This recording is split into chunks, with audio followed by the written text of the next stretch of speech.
Hello guys, welcome to my channel. Video अच्छी लगी तो वीडियो को लाइक जरूर कर देना। किस चीज का वेट कर रहे हैं, वीडियो की तरफ चलते हैं। एपिसोड 4 की स्टार्ट होती है वहीं से जहाँ पे वो उसे पॉज समझ रही होती है, लेकिन नाइट पीछे हट जाता है और उसे कहता है तुम ठीक हो ना। फिर कहता है मुझे लगता है मुझे यहाँ से जाना चाहिए और चला जाता है। एमा काफी शॉक हुई बैठी होती है। पिक उठता है तो वो दोनों वहाँ पे नहीं होते, तो वो उन्हें ढूंढने के लिए जंगल में चला जाता है जहाँ पे वो रोम को आवाज दे रहा होता है। और फिर कहता है पता नहीं इन्होंने मुझे उठाया क्यों नहीं। रात हो जाती है। डीन और रोम वापस आते हैं तो वो देखते हैं कि पिक वहाँ पे नहीं है। डीन कहता है वो कहीं आसपास गया होगा तो वो आ जाएगा, लेकिन रोम कहता है वो कैसे जा सकता है, अगर वो रास्ता भूल गया हो तो डीन कहता है अब हम क्या करें। रोम कहता है चलो उसे ढूंढने के लिए चलते हैं, मुझे उसके लिए परेशानी हो रही है। तो वो फ्लैश लाइट उठाते हैं और उसे ढूंढने के लिए जाते हैं। रास्ते में वो पहुंचते हैं जहाँ पे डीन कहता है मुझे लगता है हमें ऑफिसर्स को बुलाना चाहिए, वो आ जाएंगे, वो ढूंढने में हमारी हेल्प कर देंगे। लेकिन रोम कहता है उनके आने तक काफी देर हो जाएगी, मुझे लगता है हमें अलग अलग उसे ढूंढना चाहिए और अगर हम में से किसी को वो मिला तो टेंट में वापस चले जाएंगे। तभी डीन कहता है कि मैं एक और बात कह दूं, अगर वो ना भी मिले तो हम वापस चले जाएंगे। इस पे वो ओके बोलता है। वो वहाँ से जाते हैं। रोम उसे ढूंढने की कोशिश कर रहा होता है, तभी उसे आवाजें सुनाई देती हैं। उसे लगता है उसके पीछे कोई चीज है तो वो डर जाता है, लेकिन पीछे से पिक होता है जो कि उसके फेस पे हाथ दे देता है और कहता है कोई आवाज मत करना, मैं हूँ। तो उसे गले लगा लेता है और कहता है तुम कहाँ चले गए थे, मैं तुम्हारे लिए कितना परेशान था, तुम्हें पता है, तुम्हें ढूंढ रहा था। तो आगे से पिक कहता है मैं तो यहीं था, घूम रहा था, मैं जब उठा तुम दोनों नहीं थे तो मैं तुम लोगों को ढूंढने के लिए बाहर आ गया। और कहता है कितनी देर और मुझे तुम पकड़े रखोगे ऐसे। तो उसे छोड़ देता है।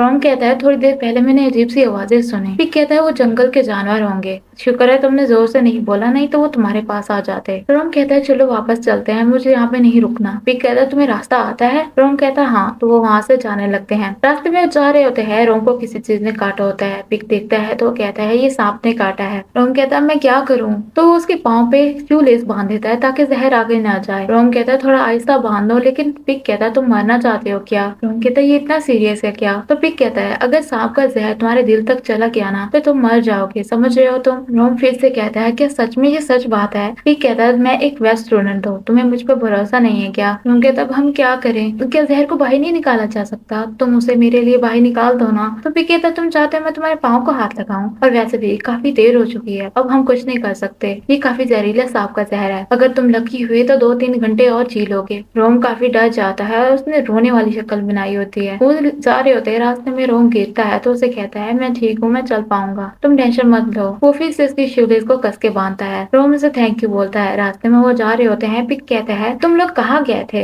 रोम बताता है हम वाटरफॉल वाली साइड पे गए थे पिक्स लेने के लिए, और फिर उसे थैंक यू बोलता है। फिर से रोम को उठा लेता है क्योंकि वो सही से चल नहीं पा रहा होता। वो वापस आता है डैन के पास जहाँ पे उसे बिठा के पिक उसके लिए फर्स्ट एड बॉक्स लाता है, उसके साथ चाकू भी होता है। रोम कहता है ये तुम क्या करने वाले हो। वो उसे अपने मुंह में कपड़ा रखने को कहता है और काफी परेशान लग रहा होता है रोम। तो उसे कहता है बेक कि मैं तुम्हारी टांग काटने वाला हूँ तुम्हारी जान बचाने के लिए, अगर तुम जिंदा रहना चाहते हो तो तुम्हें अपनी टांग कटवानी होगी। तुम क्या सोच रहे थे, हॉस्पिटल इतना दूर है तो तुम ऐसे बच नहीं पाओगे। डीन कहता है ये सच में जरूरी है क्या। तो पिक उसे लड़ते हुए कहता है तुम तो चुप ही रहो, तुम्हें कुछ भी नहीं पता समझे तुम, और अगर तुम नहीं मरना चाहते तो ये करना ही पड़ेगा। रोम रोते हुए कहता है अगर कोई और रास्ता नहीं है तो तुम मेरी टांग काट सकते हो। काउंट डाउन करता है और उसे डरा देता है, फिर हंसने लग जाता है और कहता है तुमने क्या सोचा था कि मैं सच में तुम्हारी टांग काट दूंगा, मैं तो मजाक कर रहा था। रोम उसे कहता तुम मजाक कर रहे थे। तभी पिक बताता है कि अगर ये जहरीला सांप होता तो इसका जहर बाहर की तरफ भी नजर आ रहा होता और तुम्हारी टांग पूरी रेड हो जाती, लेकिन ये जहरीला सांप नहीं था तो तुम्हें कुछ नहीं होगा।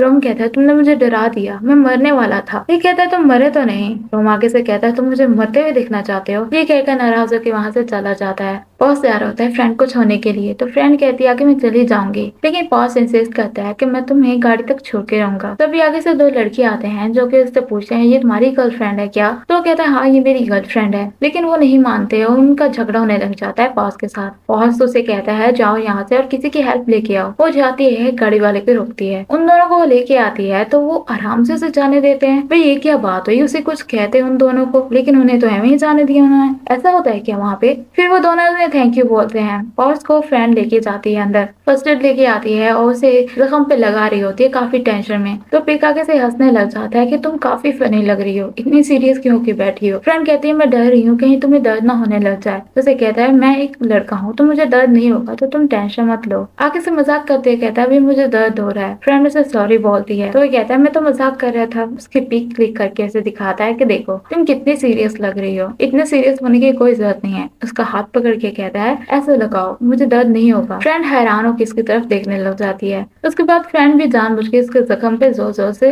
दवाई लगाने लग जाती है। बॉस कहता है मुझे रेस्टरूम जाना है, वहाँ से जाता है। तभी ईमा की कॉल आने लग जाती है उसके मोबाइल पे। तो फ्रेंड उसको मोबाइल देने के लिए जाती है, जहाँ पे वो मोबाइल दे के वापस चली जाती है। वो पिक करने ही वाला होता है उसकी कॉल, लेकिन कॉल कट हो जाती है तो वो फिर से उसे नहीं करता। वो अंदर आके बैठता है तो फ्रेंड कहती है तुम ठीक हो ना। इस पे वो आगे से कहता है हाँ मैं ठीक हूँ। फ्रेंड कहती है पर तुम लग तो नहीं रहे। बॉस कहता है मैं सच में ठीक हूँ, स्माइल करता है। उसे कहता है चलो मेरे जख्म पे मरहम लगाओ। एमा बैठी होती है जो कि काफी सैड हुई बैठी होती है। तभी उसे नाइट की कॉल आती है जो कि कहता है तुम अभी तक सोई नहीं। दूसरी कहती है हाँ। तभी नाइट कहता है मैं तुमसे कुछ पूछना चाहता हूँ, क्या मैं तुम्हारे ऊपर हिट कर सकता हूँ, मीन्स के तुम्हें अपना क्रश बना सकता हूँ। जिसपे उसे इजाजत दे देती है और वो आगे से बहुत खुश होता है और कहता है मैं बहुत खुश हूँ, मैं तुम्हें हाई स्कूल से पसंद करता हूँ और अभी मुझे मौका मिल रहा है तुम्हारे ऊपर हिट करने का। थैंक यू बोलता है उसे एक चांस देने के लिए और कहता है मैं तुम्हें प्रॉमिस तो नहीं कर सकता लेकिन मैं तुम्हें प्रूव करूंगा कि मैं तुमसे कितना प्यार करता हूँ। जिसपे ईमा काफी स्माइल करती है। पिक उठता है रेस्टरूम जाने के लिए। रोम उठता है, उसे नींद नहीं आ रही होती है और वो पिक के लिए भी काफी टेंशन में हुआ बैठा होता है। डिन उठता है और कहता है तुम टेंशन मत लो, वो वापस आ जाएगा, उसके बाद वो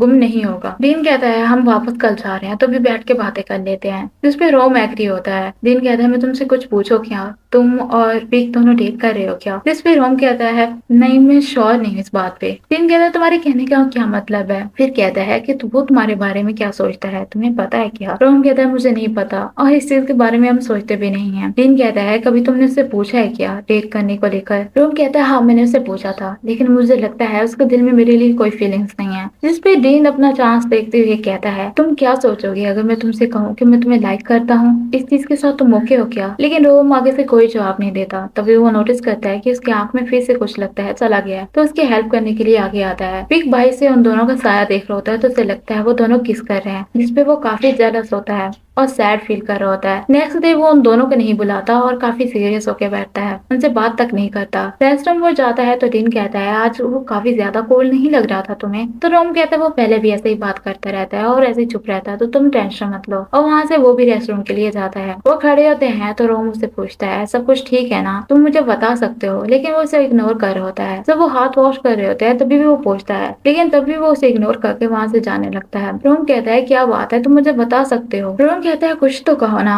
और कहता है ये बहुत फ्रस्ट्रेटिंग है, तुम मुझे बता क्यों नहीं रहे कि तुम्हारे साथ मसला क्या है। पिक कहता है तुम्हें हर चीज बतानी होती है क्या, तुम मेरे एक्शन से नहीं बता सकते क्या। रोम कहता है भला कौन बेवकूफ पता कर लेगा कि तुम क्या सोच रहे हो। हाँ बताओ मुझे, तुम बताओगे नहीं तो मुझे समझ कैसे आएगी। लेकिन पिक उसे इग्नोर करके गाड़ी में चला जाता है। डिन को छोड़ने के लिए जाते हैं जहाँ पे वो रोम से पूछता है तुम कैसे जाओगे घर वापस। तो रोम कहता है मैं टैक्सी लूंगा। तब इधर से पिक कहता है मैं तुम्हें घर छोड़ देता हूँ। लेकिन वो कहता है नहीं मैं चला जाऊंगा।